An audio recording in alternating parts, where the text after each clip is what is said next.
व्यासपीठ उपस्थित मान्यवर गुरुजन वर्ग आणि माझ्या समोर बसलेल्या माझ्या छोट्या मोठ्या बालमित्रांनो, मी स्पृहभूषण पवार, इयत्ता 3रीची विद्यार्थिनी.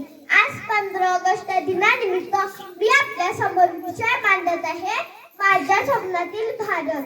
ते स्वप्नात काय ते झोपेत पाहिलं जाईल, ते स्वप्नात काय ते झोपेत पाहिलं जाईल. खरे स्वप्न तर ते जे आपली झोप उडून टाकेल, खरे स्वप्न तर ते जे आपली झोप उडून टाकेल. देश तेव्हा तुमचं शिखर गाठेल जेव्हा तरुण पिढी मोठी स्वप्ने बघेल आणि ती स्वप्ने साकार करण्यासाठी पेटून उठेल. हिमालयातून विचार कराल तर माहित पडेल की भारतीय संस्कृती इतकी जुनी भव्य दिव्य संस्कृती विश्वात नाही. कितीतरी संस्कृती काळाच्या उतरात गडप झालेल्या आहेत. केवळ भारतीय संस्कृतीच अशी एक आहे की जिने उन्नत आणि गौरव संपन्न काळाचे दर्शन संपूर्ण विश्वाला घडवले.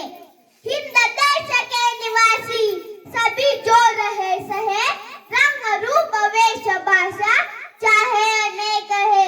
कित्येक जाती, कित्येक धर्म आणि कित्येक भाषा बोलणाऱ्या जपणाऱ्या माझ्या देशात सर्वजण गुण्या गोविंदाने राहतात. तो देश म्हणजेच माझा भारत देश.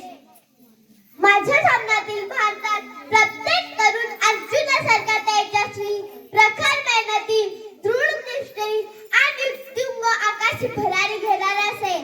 रंग दे बसंती या चित्रपटात एक सुंदर वाक्य आहे, ते म्हणजे कोई भी देश अच्छा या बुरा नहीं होता है, उसे अच्छा या बुरा बनाता है युवा. किती खरं आहे नाही का?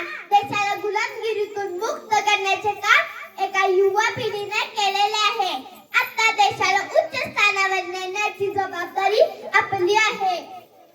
माझ्या स्वप्नातील भारत हा चारित्र्य संपन्न नीतिमत्ता असलेला सच्चा देशभक्तांचा देश असेल, जिथे संस्कृती परंपरा ठाई ठाई असते. ते राष्ट्र जगात नंबर 1 असते. अगदी असाच आणि असाच असेल माझ्या स्वप्नातील माझा भारत देश, गुणवंतांचा सच्चा देशभक्तांचा देश. माझ्या स्वप्नातील भारत या पृथ्वी तलावरचा सर्वश्रेष्ठ देश असेल, जिथे व्यापारी नसून शेतकऱ्यांच्या हिताचे सुद्धा इथे निर्णय घेतले जातील. रात्रंदिवस काबाड कष्ट करणाऱ्या माझ्या शेतकऱ्याच्या मालाला सोन्यासारखा भाव असेल.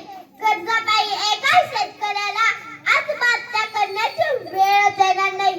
शक्यतोवर शेतकऱ्यांच्या शेतीला पाणी देण्यासाठी दिवसाचीच लाईट देण्यात येईल, जेणेकरून शेतकऱ्यांना रात्री अपरात्री बाहेर पडण्याची गरज नसेल. माझ्या स्वप्नातील भारत हा शिक्षणाचे खाजगीकरण न होऊ देता प्रत्येकाला मोफत व दर्जेदार शिक्षण मिळेल. फक्त आणि फक्त सरकारी शाळा असतील. या देशातील विद्यार्थ्यांना ज्ञानदानाचे अमृत पाजणाऱ्या तमाम शिक्षकांना ज्ञानदानाशिवाय इतर कुठलेच काम नसेल.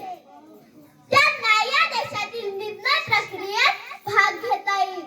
16व्या शतकात जगात गुरु तुकोबाराय यांनी म्हटले आहे की वृक्षवल्ली आंबा सोयरे वनचरे पक्षी सुस्वरे आळविती. या उक्तीप्रमाणे माझ्या स्वप्नातील भारतातील वसुंधरा हिरव्यागार वनराईने नटलेली असेल. रोज पक्ष्यांचा किलबिलाट कानी पडेल. भरपूर वने